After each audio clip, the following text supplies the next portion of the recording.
박정훈 대령 어머님이 포항 사시잖아요. 어머님이 전화를 주셨더라고. 그 어머님이 옛날에는 윤석열 응원하시는 정말 적극적으로 유세현장도 가시던 분이셨대요. 근데 최강욱 의원님한테 전화가 왔답니다. 박정훈 대령 재판받고 이럴 때마다 조국 대표 추미애 장관 뭐 다 같이 가셨었잖아요. 그게 너무 고마워서 감사 인사를 하고 싶은데 면회를 할 수가 없으니 정경심 교수님한테 감사 전화라도 드리고 싶다. 전화번호를 좀 알려달라고 하시더라고요. 그러면서 제가 그래서 그랬거든. 그래서 이제 어머님 이제 탈당을 하셨어요. 그랬더니 그러면 진작에 탈당했지. 거기 더 물어보지 마세요. 더 물어보시면 열심히 보신대. 예, 좀 막. 총리 후보자를 상대로 인사청문회 하기도 전에 한 후에도 그런 적도 없었지만 하기도 전에 즉각 배당한다는 건 대통령 인사권을 그 검찰 일개청이 잠깐 우리 생각은 달라 잠깐 이 사퇴시키지 이런 거잖아요. 그런 거 아닙니까? 또 배당도 일부 김승호 부장검사 김건희한테는 찍소리도 못했던 그 검사한테 배당을 했다는 것도 이것도 우연이라고 보기에는 그러니까요. 이상하다. 그래서 검찰총장이라든가 문제 있는 라인은 빨리 인사발령을 내서 대비해야 된다라고 보고 분명히 또 검찰에 있는 그 디지털 캐비넷을 뒤져서 김민석 후보에 대한 예전부터 갖고 있었던 기록 중에 그런 것들을 하나씩 언론에 섹시한 거. 예. 사실은 다 해결됐지만 제목으로 뽑기에 섹시한 거. 예. 근데 이제 그 디넷을 갖고 있는 것 자체가 불법이지 않습니까? 감사부터 해야 된다. 니들 왜 옛날 거 갖고 계속 이런 짓거리를 하느냐. 저희는 공격을 해야 된다라고 생각을 합니다. 적어도 검찰 수뇌부와 서울중앙지검에 있는 일부 검사들은 입장을 정한 것 같아요. 계속해서 공격하고 계속해서 발목 잡고 계속해서 문제 제기해서 어떻게든 자기네들 살 궁리를 한다. 아직도? 예, 왜냐하면은 저런 식으로 기소하고 수사하는 상태에서 개혁을 시작하면은 이거는 수사를 무마하기 위한 개혁이라고 프레임 씌울 수 있거든요. 실제로 그랬었습니다. 그러니까 그런 어떤 방편으로 쓰려고 하는 것 같아요. 그 다음에 씨알도 안 이제 먹힙니다, 이제. 제가 3년 전에 한덕수 총리 재산 형성 과정이 수상해요라고 제가 고발한다고 검찰이 다음 날 배당해서 수사 착수한다. 이럴 리가 없잖아요. 절대 그럴 리가 없거든요. 근데 이렇게 했잖아요. 이거는 검사가 어차피 이판 사판이다 우리 지금. 어차피 우리 다 날릴 거 아니야? 하고 들이박는 거 아닙니까? 이종배 고발 내용이 뇌물수수, 정치자금법 위반, 조세포탈 세 가지던데요. 먼저 조세포탈은 국세청 고발이 없으면 소추 요건이 안 돼요. 고발 요건이 안 되는 겁니다. 불법의 돈을 받았을 가능성이 있다. 딱 그 정도예요. 그러니까 이제 정치적 공세 내지 의혹 제기 수준이거든요. 검찰에서는 이것을 각하 사유에 해당된다고 그럽니다. 각하. 이 고발장을 경찰로 들고 갔으면 아마 경찰 국수본은 고발 요건이 안 된다고 뭐 내용이 없잖아. 증거도 없고 접수 아무것도. 거부했을 거예요. 만약에 3년 전에 제가 한독수 총리 후보 재산이 이상하다고 고발했으면 검찰이 하루 만에 배당했을 것 같습니까? 어림도 없어요. 어림도 없다. 대구 사투리를 뭐라 그럽니까? 택도 없는 소리 하지 마라. 택도 없다. 택도 없어요.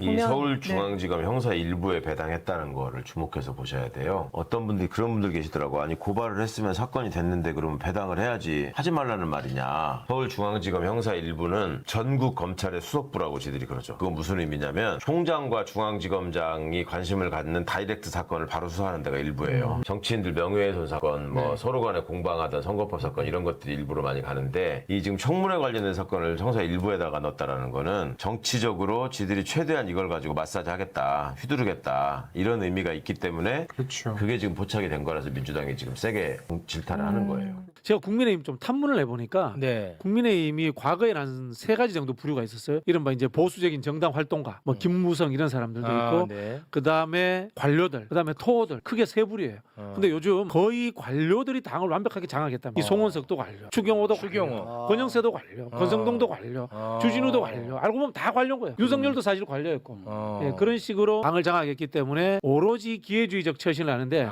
문제는 여기에 하나 재밌는 점이 있는 게요. 이 관료들이 주류가 되다 보니까 야당을 하더라도 뒤에서 민원 청탁 이런 걸 처리를 잘한대. 그렇게 해서 이익 집단 형태로 운영을 할 수 있다라고 자신감을 갖고 있다. 그래요? 네. 공직자들의 쓸데없는 예산 낭비 이런 것들을 철저하게 저는 막아야 되지 않을까 이런 생각이 그러면 좀 힘이 빠질 수 있겠군요. 당연하죠. 네. 아니 그러니까 로비스트 역할을 하겠다. 로비스트로 먹고 살겠다.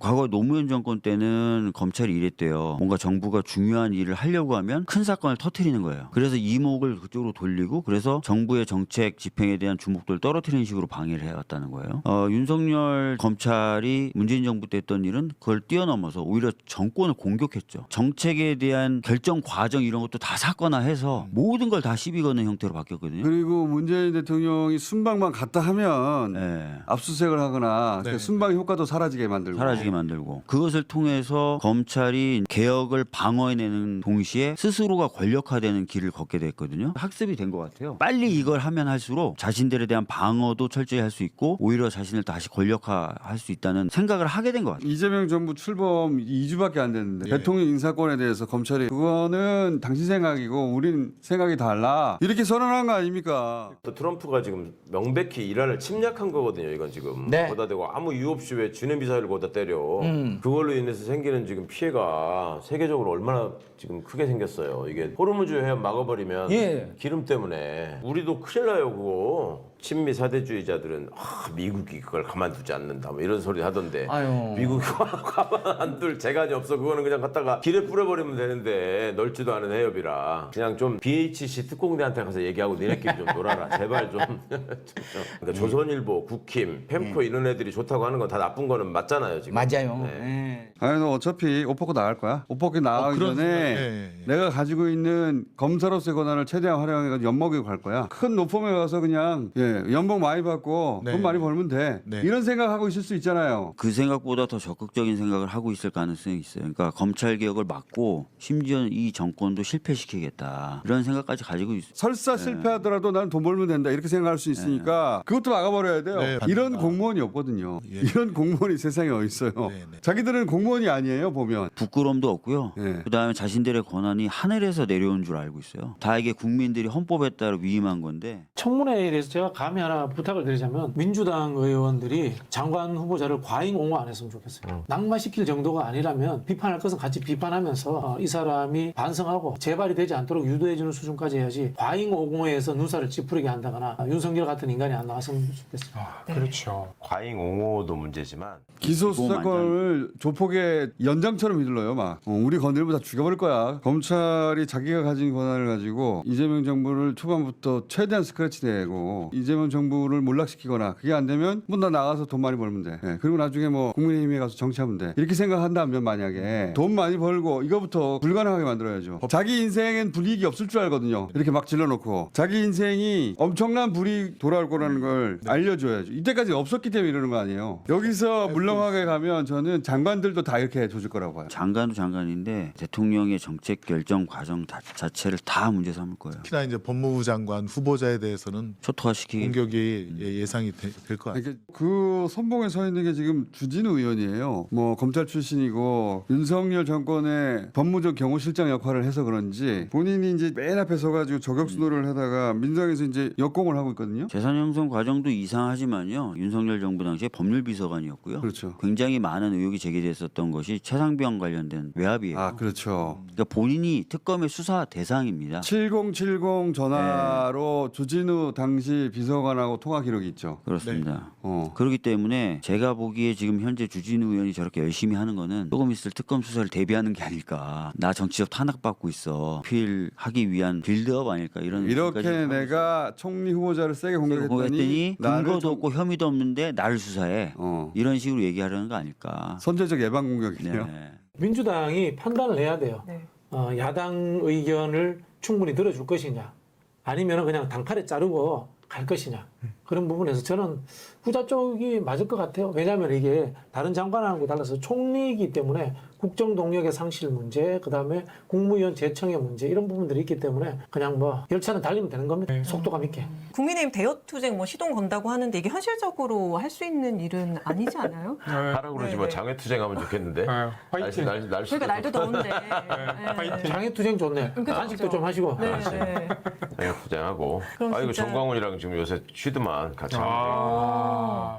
장관들 인사청문회 하는 족족이 고발할 거 아닙니까? 그러면 다 배당해. 그래서 이재명 정부의 장관들은 다 수사받으면서 그리고 재판받으면서 범죄자 내각이라고 부를 거야. 아니 근데 그 전에 네. 심우정 검찰총장을 조은석 내란 특검에서 피의자로 소환해서 구속하고 이러지 않아요? 내란 특검을 조금만 건드려 보면 실질적으로 심우정이 핵심에 있어서 김주현 심우정. 그러니까 김주현보다도 이제 심우정을 특검에서 사실은 잡아다가 이걸 할 수가 있고 그때 윤석열도 지금 잡아서 하려고 그랬잖아요. 3차 체포 이거 안 하니까. 그래서 제가 보기에는 그 말씀 맞는데 다 불러가지고 망신 주고 기소할 생각은 당연히 기소할 있는데 생각이에요. 보니까. 그거가 마찬가지로 이쪽에서도 우리가 이걸 할 수 있기 때문에 근데 검찰보다 더 빨리 해야 되는 거 아닙니까? 누가 더 세게 누가 더 빨리 하느냐 그다음에 밑에 있는 검찰들이 누구에게 협조하냐 이거에 따라 좀 달라요. 검찰은 그 검사들 한 20명, 20명, 30명 네. 정도 되는 신무정 검찰총장을 중심으로 해서 똘똘 뭉쳐가지고 그래 엄마가 봐라 이거 아니야. 예. 자기들이 현직에 있는 한 수사 기소권이 있잖아. 연장처럼 휘둘리겠다는 거 아니야. 조폭도 연장처럼 막 휘둘러가지고 너도 재판, 너도 범죄자. 그럼 언론에서 계속 범죄자 내각이라고 그럴 거 아니야. 범죄자 대통령의 범죄자 내각이라고 부른다니까. 지금 바로 그렇게 하려고 하는 거야 지금.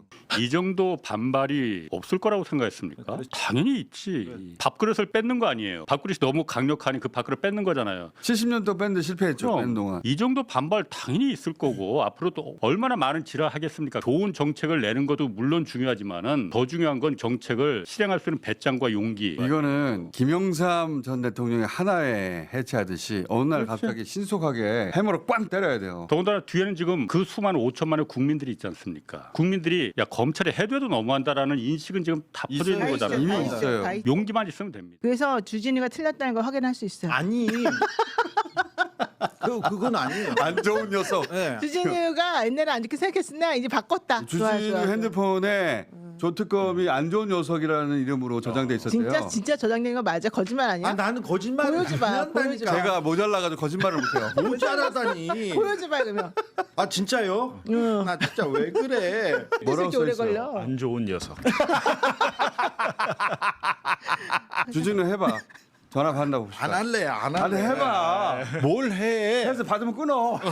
자 얼른 가. 얼른 가. 번호 있는데 번호 풀어. 윤석열 재구속 필요성 물어봤습니다. 필요하다고 봐야 돼. 72.3. 20대 남성도 재구속 비율이 높아요. 네. 이거는 모든 연령층에서 재구속해야 되는 데가 더 높습니다. 이대남들이 윤석열에 대해서 다소 우호적인 정서가 있었음에도 불구하고 지금은 54.3이 전화면접 조사에서 재구속해야 한다. 그러니까 윤석열 재구속이 지금 여론이 전체 여론이 70%란 말이죠. 네. 근데 윤석열은 본인 지지율이 60% 넘는다고 생각하고 있단 말이죠. 어떤 조사에서 모르겠어요 도대체. 윤석열은 자기가 여전히 60% 지지를 받고 있다고 생각하고 있다고. 그리고 국방부 장관을 군인 출신을 시켜놓으면 국방장관 예를 들어 군 골프장 같은 데 갈 거 아니에요. 그러면 거기 목욕탕 들어가면 그 예비역이라고 앉아있는 것들이 거기서 막 찌클고 어디를 네가 여기를 들어오냐고 쌍욕하고 지네 사관학교 후배라 이거지. 그런 짓거리들을 했어요. 그러니까 민주정부의 국방부 장관이 군 출신들이 있었잖아. 가면은 네가 지금 빨갱이들이랑 같이 손잡고 국방부 장관 하는 놈이 어디 여기를 지금 들어오냐고 뭐 이런 식이었다는 거죠. 그런 꼴을 당하던 사람들이 있었는데 어디 가서 말도 못하고 그냥 저한테 와서 하소연하고 이러던데 이제 우리 안규백 장관이 확실하게 버르장머리를 좀 고쳐놓으셨으면 좋겠습니다.